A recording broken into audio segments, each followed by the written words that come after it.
On that winter night in February of 1944, the 24th to be precise, something extraordinary unfolded above the contested beachhead at Anzio on the Italian coast. The darkness was thick and complete, the kind of blackness that made visual targeting of enemy aircraft essentially impossible. Yet beneath that darkness, two remarkable pieces of equipment had been hastily deployed, buried so deep into the earth that only their trailer rooftops remained visible above ground level. These weren't ordinary anti-aircraft installations. They represented something entirely new in the history of warfare, though the German bomber crews approaching through the night sky had absolutely no idea what awaited them. When 12 bombers from the Luftwaffe entered the airspace above the beachhead that evening, they expected the usual chaotic response from ground defences. What they encountered instead was something that would baffle their intelligence officers for years to come. 7 of those 12 aircraft never made it home. In complete darkness, without any visual reference points, without searchlights to illuminate targets, the American 90mm guns had achieved what seemed mathematically impossible: a destruction rate of 58%. To understand just how remarkable this was, you need to know that before this particular night, even under ideal daytime conditions with perfect visibility, anti-aircraft batteries averaged 1 confirmed kill for every 2,500 shells they fired into the sky. The surviving German airmen returned to their bases with reports that seemed to border on the fantastic. They described flak bursts that somehow followed their evasive maneuvers, explosions that materialized precisely where their aircraft would be several seconds into the future, defensive fire that appeared to anticipate their tactical decisions before they themselves had fully committed to those choices. What they didn't realize, what they couldn't have known, was that they weren't being shot at by human gunners at all. Not really. They were being engaged by something called the SCR-584, a microwave radar tracking system that operated automatically and would fundamentally transform how air defense worked. This technology would remain essentially invisible to German forces throughout the remainder of the conflict, even as it methodically dismantled the Luftwaffe's ability to operate effectively. The German crews had flown directly into the future of warfare without any comprehension of what they were experiencing. The crisis facing the Luftwaffe had actually been developing since 1940, when British scientists made a remarkable decision during what became known as the TISAD mission. They brought with them to America one of their most closely guarded secrets, a device called the cavity magnetron, which was absolutely crucial for developing the kind of powerful radar systems that would eventually dominate the war. This single act of technological sharing between allies would produce consequences that neither Britain nor America fully anticipated at the time. While German radar development continued along what seemed like reasonable paths, utilizing meter wave technology that had proven effective in earlier applications, American engineers working at the Massachusetts Institute of Technology's Radiation Laboratory were creating something revolutionary. The SCR-584 was genuinely remarkable for its era.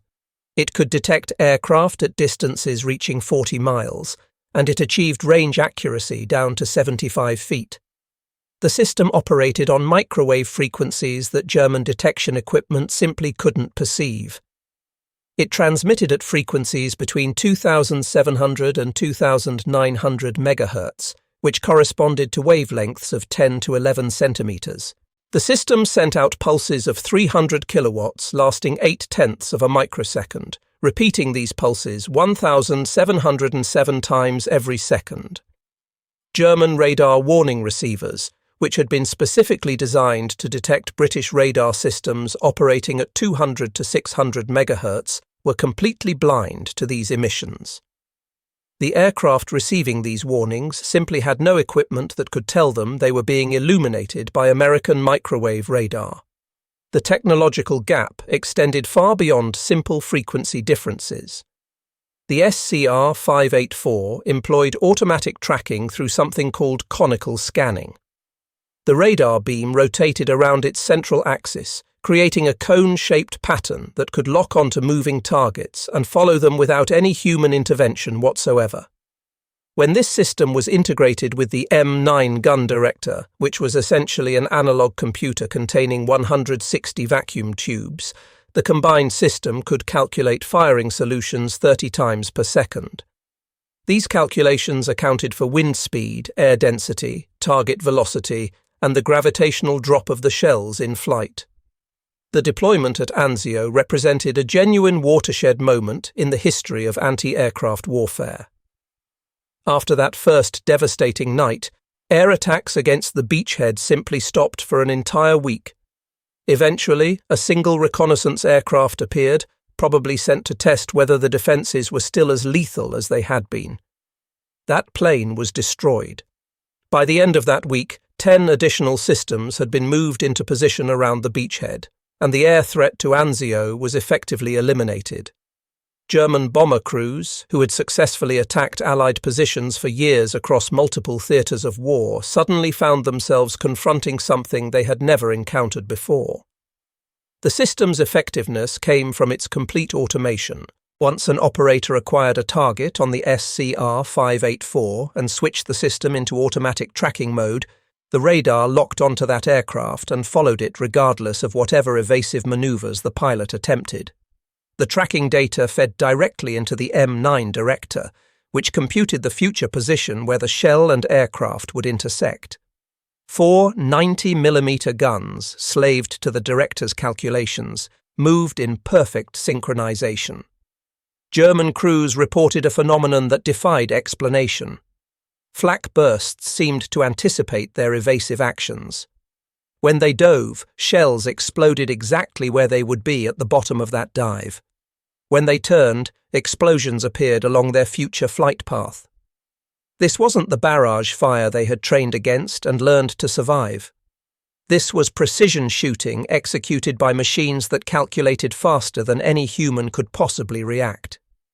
While German scientists were hand-building radar sets in small workshops, treating each unit almost as a custom creation, American industry was mass-producing the SCR-584 with the same efficiency they applied to automobile manufacturing.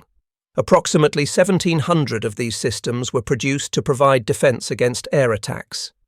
The primary manufacturer was Chrysler Corporation, which applied assembly line techniques that transformed radar production from craft manufacturing into an industrial process. By the 31st of August in 1943, 610 systems had already been shipped. The Dodge division of Chrysler delivered system number 1470 on the 28th of January 1944. An additional 628 sets went to the United States Marine Corps, coastal defense installations, and spare parts inventory, bringing the total to 2,098 units. This single American company's output exceeded the entire German radar production for the entire war. The contrast revealed fundamental differences in industrial philosophy between the two nations. German Würzburg radar sets required skilled technicians for assembly, with each individual unit being slightly different from the others. The SCR-584 used completely interchangeable parts and modular construction, which allowed rapid field repairs by soldiers with only basic training. Where Germany built dozens of units, America built thousands. The invasion of Normandy on the 6th of June 1944 included 39 of these systems, which effectively thwarted Luftwaffe attacks on the beaches. These particular radar units had been specially waterproofed for the amphibious assault, creating an unprecedented defensive umbrella over what was history's largest invasion fleet. Oberst Josef Priller, nicknamed Pips, was one of only 2 Luftwaffe pilots who managed to attack the invasion beaches on D-Day itself. He survived that mission, and in his post-war debriefing sessions, he described anti-aircraft fire unlike anything he had encountered in 5 years of combat flying. It wasn't the typical barrage patterns he knew, but aimed shots that forced constant evasive maneuvering, making accurate attacks completely impossible. The Luftwaffe's failure at Normandy wasn't because of any lack of courage or flying skill among German pilots. They flew directly into a technological trap they didn't understand and had no way to counter. The few who survived reported the same phenomenon that had been witnessed at Anzio. anti-aircraft fire that seemed to read their intentions, predicting maneuvers before they were actually executed. The defense against the Führer's vengeance weapons, the V-1 flying bombs, provided perhaps the clearest demonstration of the SCR-584's revolutionary capabilities. These flying bombs travelled at 400 miles per hour in straight lines at constant altitude. They should have been ideal targets, yet their speed made them nearly impossible to hit using conventional aiming methods that relied on human reflexes and judgment. 20 of these radar systems were assigned to England's Channel coast specifically to reduce the number of V-1 flying bombs that were hitting London. The 80 guns equipped with these systems, using new proximity-fused shells that exploded automatically when near a target, destroyed hundreds of the incoming weapons. On one particular Sunday, 97 out of 101 flying bombs were shot out of the sky. The statistics documented nothing less than a revolution in anti-aircraft effectiveness. During the first week these systems operated on the coast, they destroyed 17% of incoming V-1s. This figure rose to 60% by the 23rd of August. By the last week of that month, 74% were being destroyed, and on one extraordinary day, 82% of all incoming flying bombs were shot down. The ammunition efficiency improved from requiring one V-1 kill for every 2,500 shells fired to one kill for every 100 shells. This 25-fold improvement in ammunition efficiency represented far more than incremental progress. It marked the historical point where defensive weapons achieved clear superiority over attacking aircraft. German observers stationed on the French coast reported seeing V-1s being destroyed with short, precise bursts of just 3 or 4 shells. This sight contradicted everything they understood about anti-aircraft warfare based on their training and experience. The German failure to identify the SCR-584 threat stemmed from a fundamental scientific miscalculation that had consequences throughout the war. In January of 1943, German radar experts led by Professor Abraham Esau convinced the High Command that centimetre-wave radar was physically impossible to build effectively. They argued that insufficient energy would return to receivers at such short wavelengths to be useful for actual target detection. Based on this flawed theoretical analysis, Germany terminated all microwave radar research programs. When German forces managed to capture a British H-2S radar set in February 1943 and discovered it operated on centimetre waves, the revelation came far too late. Germany had already fallen years behind in microwave technology development, creating a gap that proved impossible to close during wartime conditions with limited resources. German intelligence services consistently misinterpreted the mounting evidence of Allied radar superiority. Pilot reports describing impossible anti-aircraft accuracy were attributed to improved training among gun crews, better optical sights, or simply the deployment of more guns. The possibility that Americans had achieved automatic radar tracking at microwave frequencies remained beyond German conception until late 1944. Throughout 1944, Luftwaffe electronic warfare units continued operating with equipment that had been designed for an earlier phase of the war. The FWUG 227 Flensburg detector searched for frequencies between 170 and 220 MHz. The Naxos detector looked for emissions between 540 and 590 MHz. Meanwhile, the SCR-584 transmitted at frequencies nearly 10 times higher, producing emission patterns that German equipment didn't recognize as threatening. Luftwaffe crews flew into radar-guided death traps, while their warning receivers remained completely silent. The complete system produced by Chrysler Corporation was designated SCR-584 and was typically teamed with a heavy anti-aircraft battery of 490mm guns, a British-invented IFF identification friend or foe unit, appropriate power sources, and an M9 gun director. Each component represented American engineering superiority in different ways. The cavity magnetron alone generated 300 kilowatts of microwave power, which was more than entire German radar installations could produce.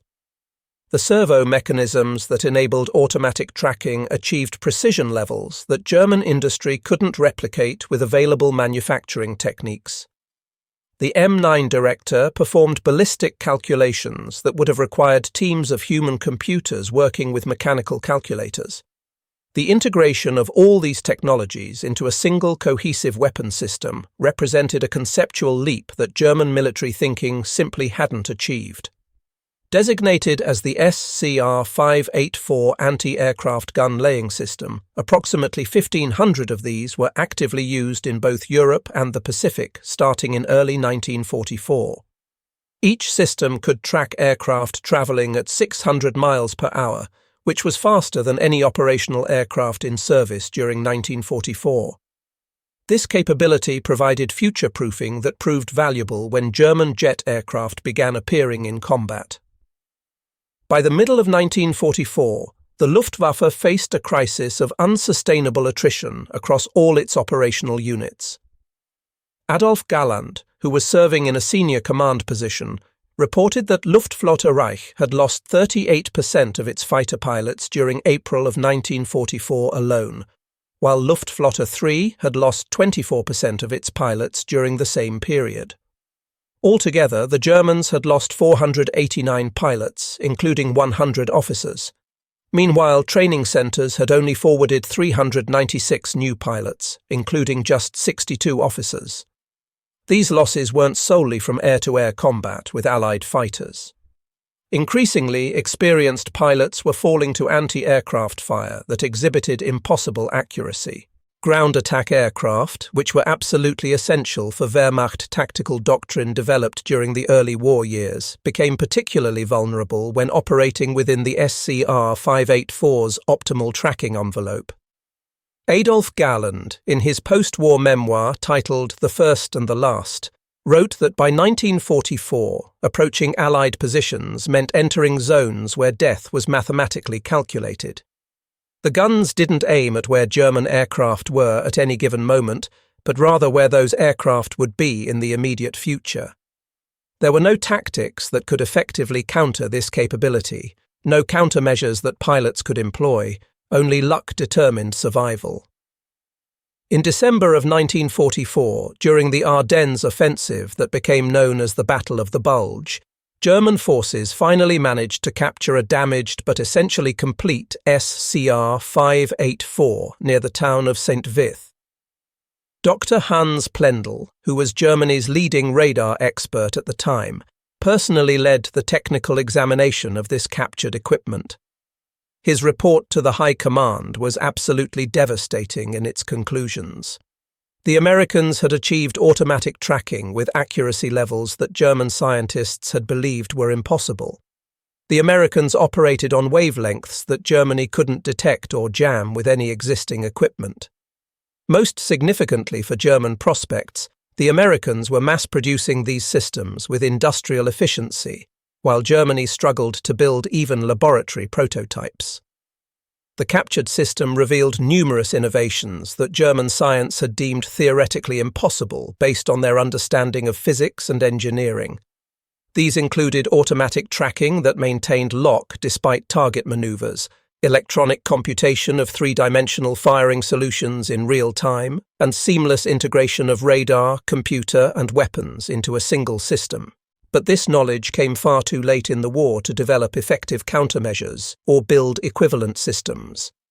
The technological helplessness experienced by Luftwaffe pilots in their daily operations contributed directly to what became known as the Fighter Pilots' Revolt in January of 1945. Leading aces, including Adolf Galland, Johannes Steinhoff, and Günther Lützow, confronted Hermann Göring directly about the impossibility of their operational situation. Johannes Steinhoff, who had 176 confirmed victories to his credit, told Göring bluntly that they were no longer fighting enemy pilots in traditional air combat. They were fighting mathematics calculated by machines. Individual skill and experience had become essentially irrelevant against automation. Steinhoff told Göring that he blamed them for lacking courage, but courage simply could not defeat technology that Germany didn't possess. These weren't defeatists or cowards making these complaints. These were Germany's most decorated combat pilots, warriors who had proven their capabilities repeatedly under fire. Their recognition that traditional military virtues had become obsolete when facing automated weapons represented a profound psychological breaking point. Göring's response was to relieve Galland of his command position and threaten courts-martial for the others, which demonstrated the leadership's complete inability to accept technological reality. Even the revolutionary Messerschmitt 262 jet fighter provided no escape from SCR 584 directed fire. The jet's 540 miles per hour speed, which made these aircraft nearly untouchable by Allied piston engine fighters in dogfights, meant absolutely nothing to radar systems that had been specifically designed to track targets at 600 miles per hour.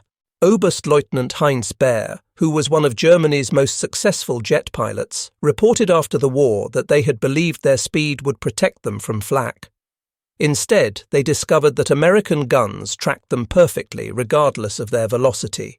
The shells arrived exactly where the jets would be.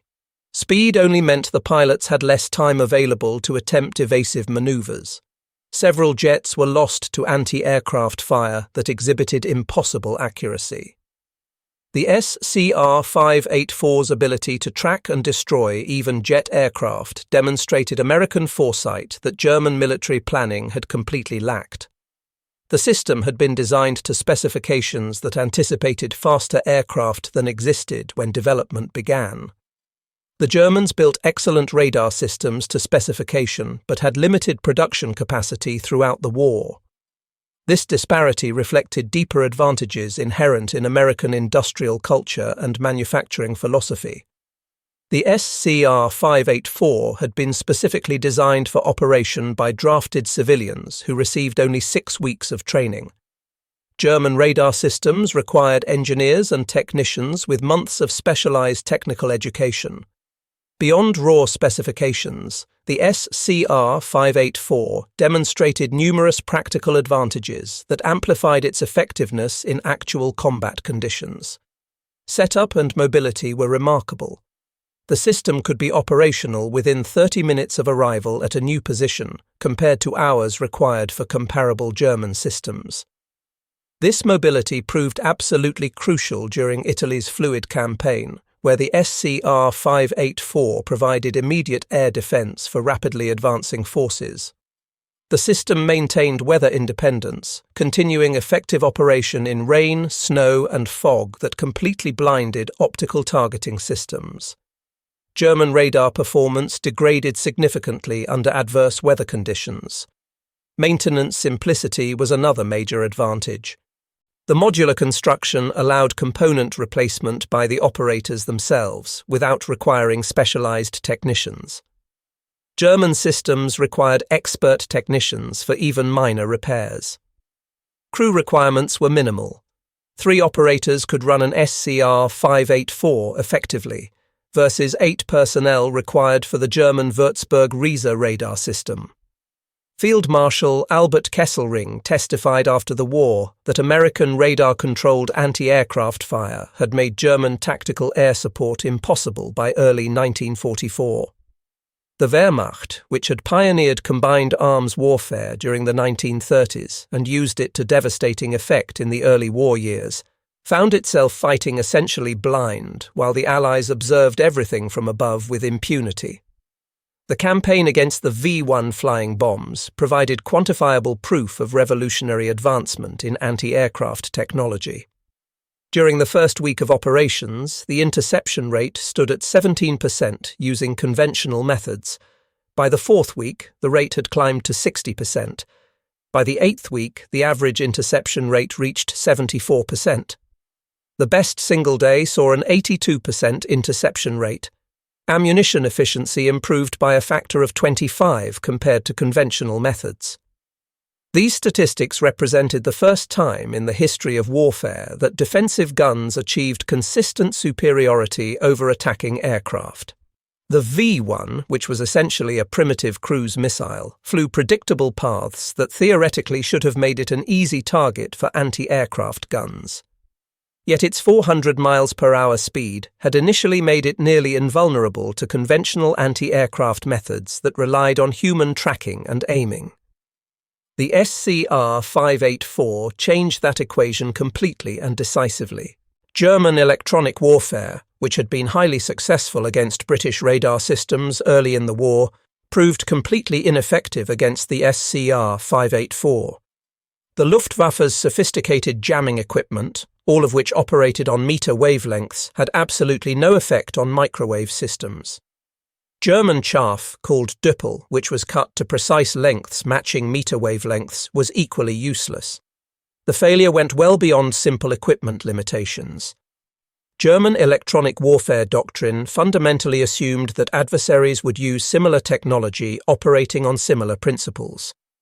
The possibility that Americans were operating on completely different physical principles using entirely different frequency ranges remained essentially unconsidered until captured equipment finally revealed the truth. By that point, Germany completely lacked the resources and time necessary to develop entirely new countermeasures. The SCR-584's influence extended far beyond the aircraft it directly destroyed. By making German reconnaissance flights impossible over Allied-controlled territory, it effectively blinded Wehrmacht intelligence services. German commanders couldn't observe Allied preparations for offensives, couldn't track troop movements, couldn't identify weak points in Allied lines. This intelligence vacuum contributed directly to German strategic failures throughout 1944 and 45. General der Panzertruppe Hasso von Manteuffel, who commanded 5th Panzer Army during the Battle of the Bulge, stated after the war that they had attacked completely blind in the Ardennes. German reconnaissance aircraft simply couldn't survive long enough over Allied lines to gather useful intelligence. They knew virtually nothing about enemy reserves or movements. The element of surprise, which had been absolutely essential to their operational plan, became impossible to achieve when only one side could effectively conduct aerial reconnaissance. For Luftwaffe aircrews facing this technology day after day, the SCR-584 represented something psychologically devastating beyond simple fear of death. It represented death delivered by machines that had completely eliminated human skill from combat. Pilots who had trained for years, survived hundreds of missions, and earned their nation's highest military decorations found themselves utterly helpless against automation. The testimony of survivors reveals the profound psychological impact this had on combat morale. Hauptmann Heinrich Baer, who ended the war with 220 confirmed victories, stated that fighting enemy pilots was warfare as they understood it. Skill against skill, courage against courage, the traditional virtues of warrior culture. But the radar-guided guns weren't warfare in any traditional sense. They were execution by mathematics. There was no honor possible in dying to a machine's calculations. This dehumanization of combat affected morale more profoundly than simple fear of death ever could. Luftwaffe pilots had long since accepted mortality as an inherent part of their warrior ethic. What they absolutely couldn't accept was irrelevance, the reduction of all their skills and accumulated experience to meaningless factors in an equation they couldn't influence through any action. After Germany's surrender, Allied intelligence officers demonstrated captured SCR-584 systems to captured Luftwaffe officers. Their reactions ranged from amazement at the technology to bitter recognition of what they had actually been facing. Many expressed genuine relief at finally understanding what they had encountered in combat. Dr. Wilhelm Runge, who had worked extensively on German radar development programs, admitted in a 1985 interview that they had systematically dismissed every field report that contradicted their fundamental assumptions about American technological capability. They had created elaborate alternative theories to explain impossible anti-aircraft accuracy, rather than accept the simple truth that the Americans possessed better technology. This arrogance had cost thousands of German lives. The German military's institutional inability to recognize American technological superiority stemmed from much deeper cultural assumptions that pervaded their thinking. The Wehrmacht, which had genuinely pioneered military innovation during the 1930s and used that innovation to achieve stunning early victories, simply couldn't conceive that American engineers would surpass German engineering excellence. This blind spot proved fatal. After the war concluded, the radar technology was successfully adapted for various peacetime and military applications. It formed the basis for the ANMPQ-12 and ANMPQ-38 systems used by the United States Army.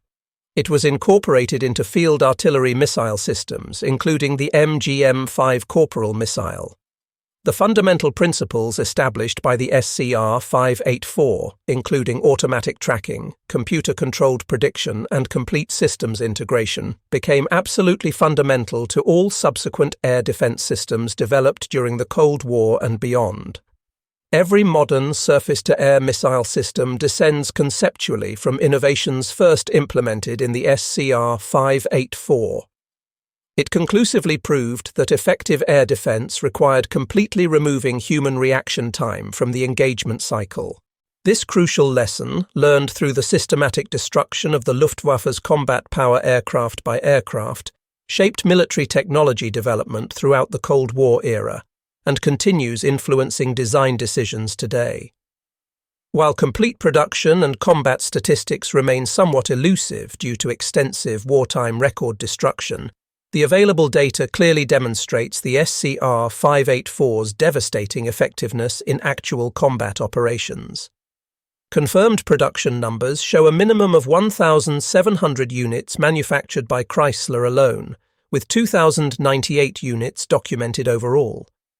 Peak production reached 50 or more units monthly during maximum output periods. Combat effectiveness statistics are equally impressive.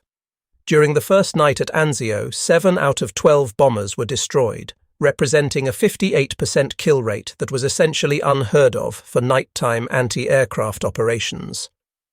V-1 peak performance reached 82% interception rates. Ammunition efficiency improved by a factor of 25 compared to conventional methods. The D-Day invasion deployment included 39 systems that provided essentially complete air defense coverage over the landing beaches. The technological advantages were equally dramatic. Detection range reached 40 miles, which was double German capability at the time. Accuracy achieved 75 feet compared to German systems that managed 500 feet or more. Tracking was fully automatic compared to German manual tracking methods. Setup time required only 30 minutes compared to German systems requiring 2 or more hours. The German encounter with the SCR-584 offers enduring lessons about the nature of technological surprise in modern warfare. German leaders, convinced of their inherent superiority, constrained by questionable theoretical assumptions, and fundamentally unable to imagine that American innovation could surpass German engineering, sent air crews to face a threat they didn't understand and possessed no capability to effectively counter. General der Flieger Paul Deichmann summarized the failure with remarkable honesty after the war. They believed what they wanted to believe, he stated. Every single piece of contradictory evidence was systematically explained away through alternative theories. They couldn't accept that American engineers had achieved what their own scientists had declared theoretically impossible. By the time they were finally forced to face reality, the Luftwaffe as an effective fighting force had essentially ceased to exist. The failure wasn't primarily one of intelligence gathering in the field. German observers and surviving pilots reported American anti-aircraft effectiveness with reasonable accuracy. The failure was in intelligence interpretation at higher command levels. The reports were systematically dismissed because they contradicted deeply held institutional assumptions about American capabilities and limitations. This cognitive blindness, this inability to accept unwelcome information, proved far more damaging than any security breach or espionage failure could possibly have been. The SCR-584 embodied distinctly American industrial philosophy, emphasizing mass production, rigorous standardization, and operational simplification. Rather than attempting to craft perfect individual units through skilled craftsmanship, American engineers designed specifically for reliable mass manufacture using assembly line techniques. This approach, derived directly from automotive production methods, proved vastly superior to German craft precision for military applications requiring thousands of units. The contrast extended beyond manufacturing into operational philosophy. German military culture traditionally emphasized expertise and specialization, relying on highly trained personnel. American design philosophy for the SCR 584 emphasized removing human skill from the engagement equation entirely, making specialized expertise unnecessary for effective operation. This democratization of advanced technology, making it operable by minimally trained personnel, proved absolutely decisive in total war conditions.